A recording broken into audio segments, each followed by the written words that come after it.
ونسكي ومحياي ومماتي لله رب العالمين. قال المفسرون فصل لربك يعني العيد يوم النحر والنحر النسك. الله أكبر الله أكبر الله أكبر لا إله إلا الله والله. عيد الأضحى أفضل من عيد الفطر لاجتماع الصلاة والذبح فيه. قال صلى الله عليه وسلم قال الله تبارك وتعالى قل إن صلاتي ونسكي. قال شيخ الإسلام الصلاة والنسك هما أجل ما يتقرب به إلى الله، فأجل العبادات المالية والنحر وأجل العبادات البدنية. الله أكبر الله أكبر الله أكبر لا إله إلا الله والله أكبر الله أكبر ولله. Allah ni tunga kamandenga angana batu anannaha bati mbalagu anta sir sutorna gandanke nyemminne kendangi hallan ma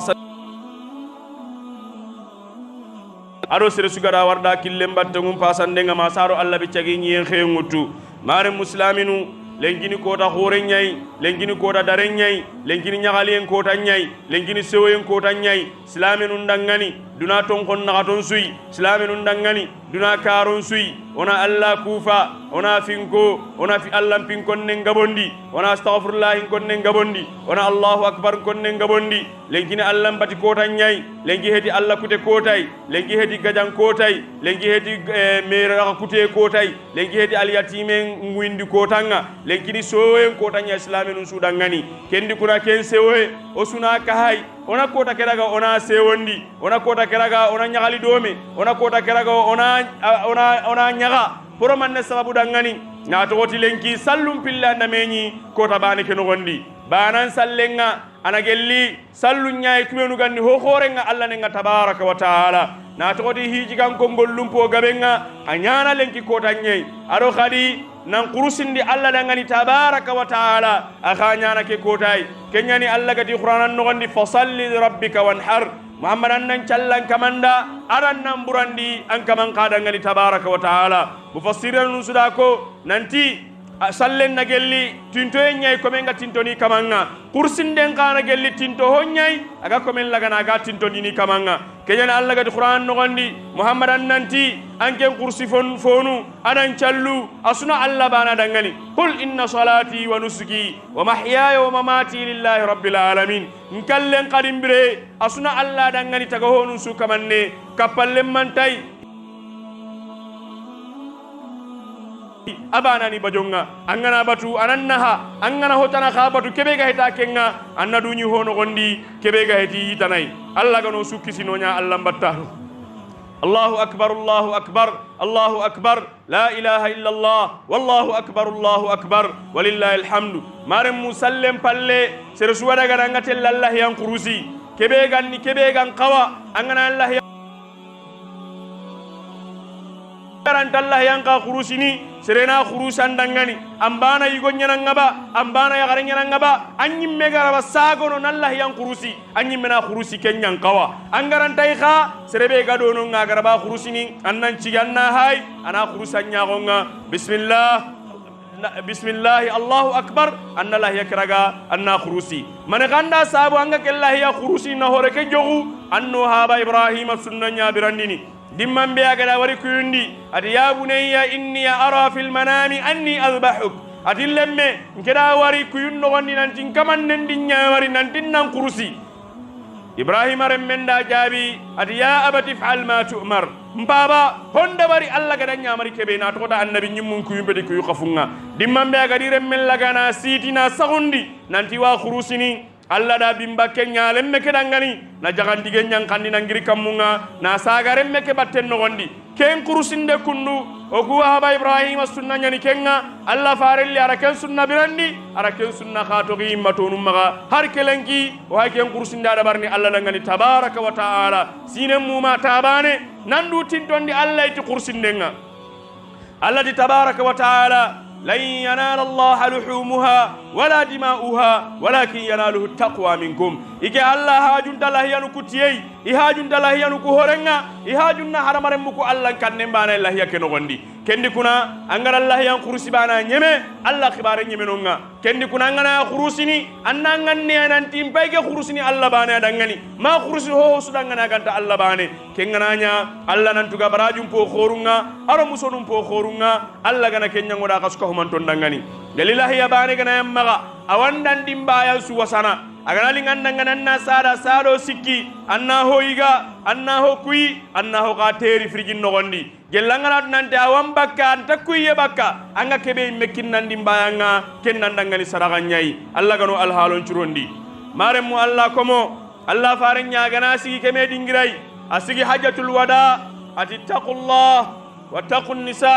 kakanu allai kankanu allai khaya kundi kakanu allai kana khaya kumpa kunsigindi kakanu allai kana khaya kuntoboto kakanu allai kana siga khaya kumpa kunga kemmo khani kadi yagaren kannan kanu allai ankina katanda sigino ko bannan siginonga na to di keme ko tanu Allah farenga na khutban qara ani bilali anirini ma yagaru sappan nagarendi anati yagaru kudangani kakanu allai kala sadakan denga bondi na to di ka kunyani jahannaba suampo gabe Allah farenga daga al isra wal mi'raj bidama gawalenga agara serem po gabe ni jahannama aranya ho gabe ni yagarenyai kenyana tina to de manda sabu kun jahannaba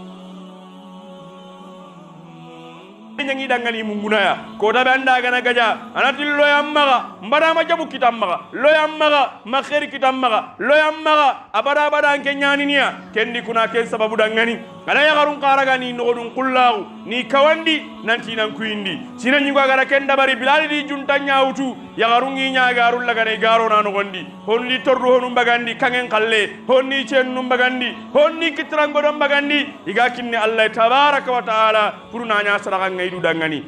maremu Allah komo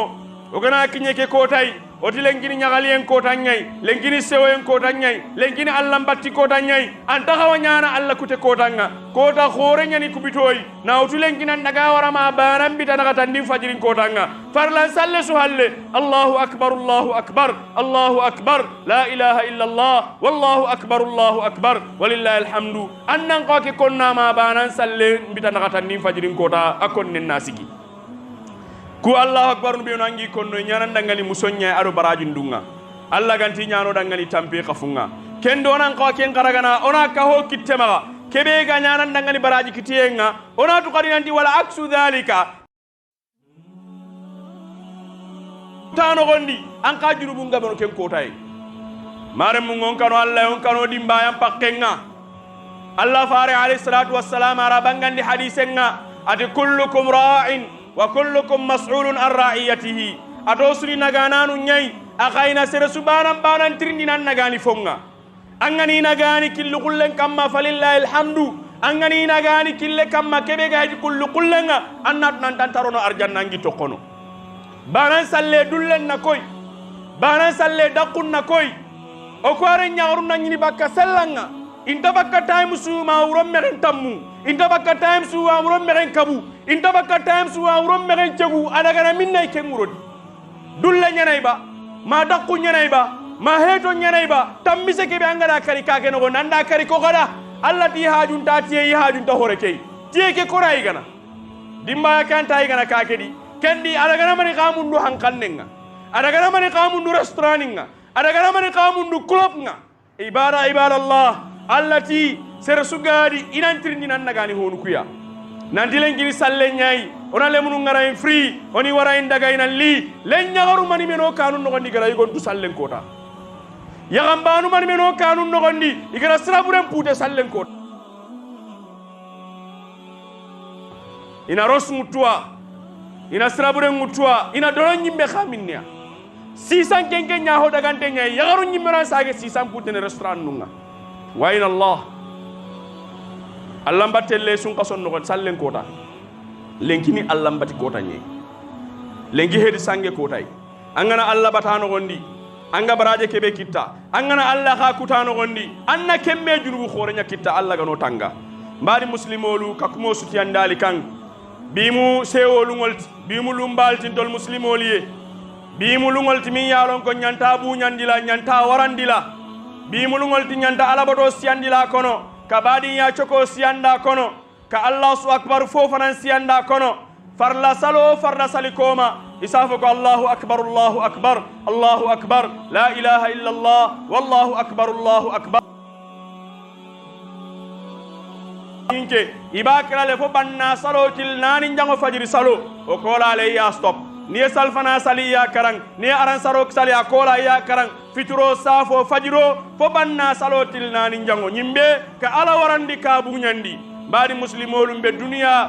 lungol le ko lungo mi yalon ka fisiada duniya lungol beti salo o kola fanan anin ka karatero ke alay tabaraka wa taala ala ko ikanyillah yango min kanatay akaman sula subola andu fana man sula yelola abe sulari munelaje ala nya selango damma be silari ngollaje alafta ala nya selango damma laje iko lah yango min fa ya fa ila dimba yale o dimba nyim fanan konko man tarela bi mulungol ti domoro lungolem sewo lungolem sada bondo lungolem kada badi ngol jube o lungolem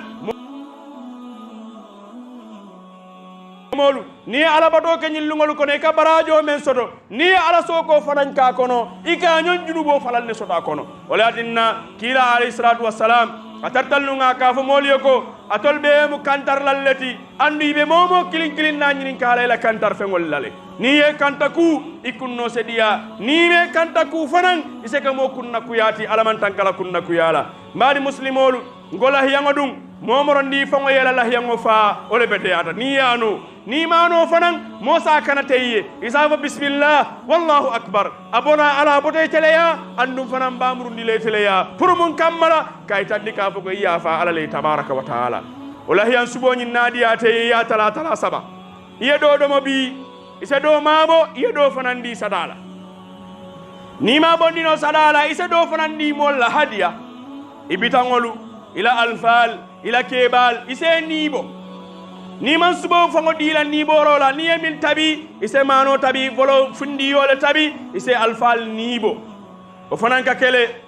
abe ado kono barinna dino fanan nemu dindingol se alfal bunya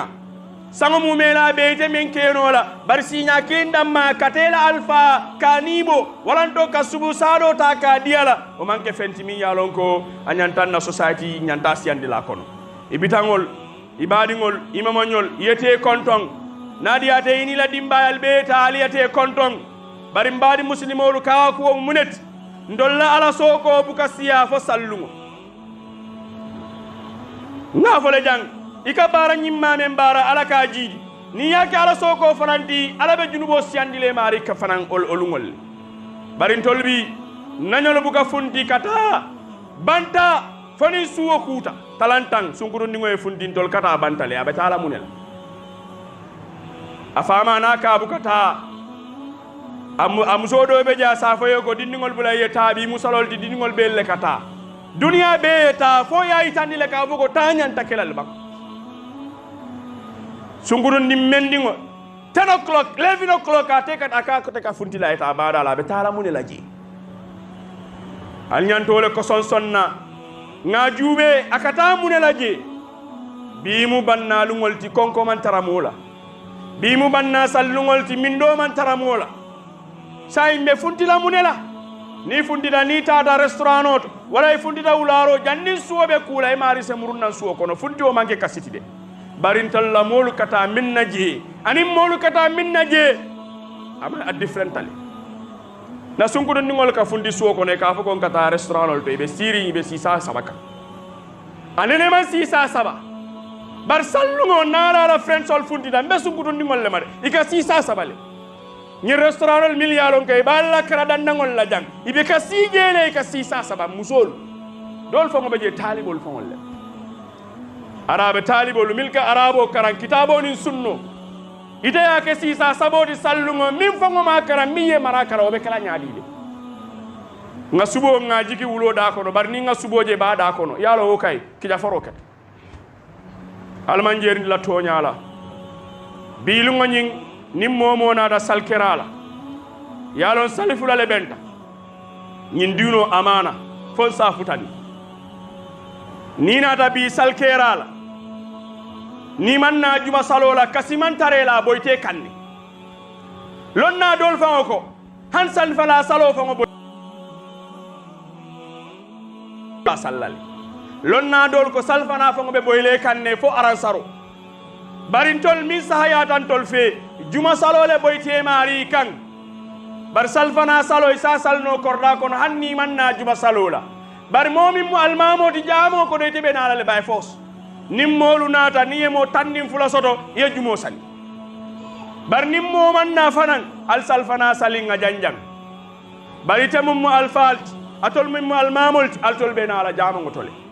nimmo nata fanan ni nata juma salola fanan kasimantarele ye barajo le soto mimmanna aman jumo barajo soto de bari aman junubo fanan soto bar ni tenata ibi barajo soto le nyin dino nyin amana lem lanna yalem fonsa ko indi min keta kilala sahabol tattanu wol nyam nimmin nata nyanta ko indi la mulu male nyinemu nin juma salo nin banna salo benta lunkilin ni tata kilinto abe kilindo boy indi lay mari kan alaman be jeri la toñala alaman gela kumol moy lalti ninge moy fanan alaman gela barlati kumoñiye تقبل الله منا ومنكم كل عام وأنتم بخير اللهم ربنا آتنا في الدنيا حسنة وفي الآخرة حسنة وقنا عذاب النار اللهم ربنا هب لنا من أزواجنا وذرياتنا قرة أعين واجعلنا للمتقين إماما اللهم يا مفتاح الأبواب ويا مثبت الأسباب ويا مقلب القلوب أبصار أغثنا يا ربي وعليك توكلت ويا رزاق ويا فتاح ويا باسل الخيرات والأرزاق وصلى الله على خير خلقه محمد وآله وصحبه وسلم تسليما كثيرا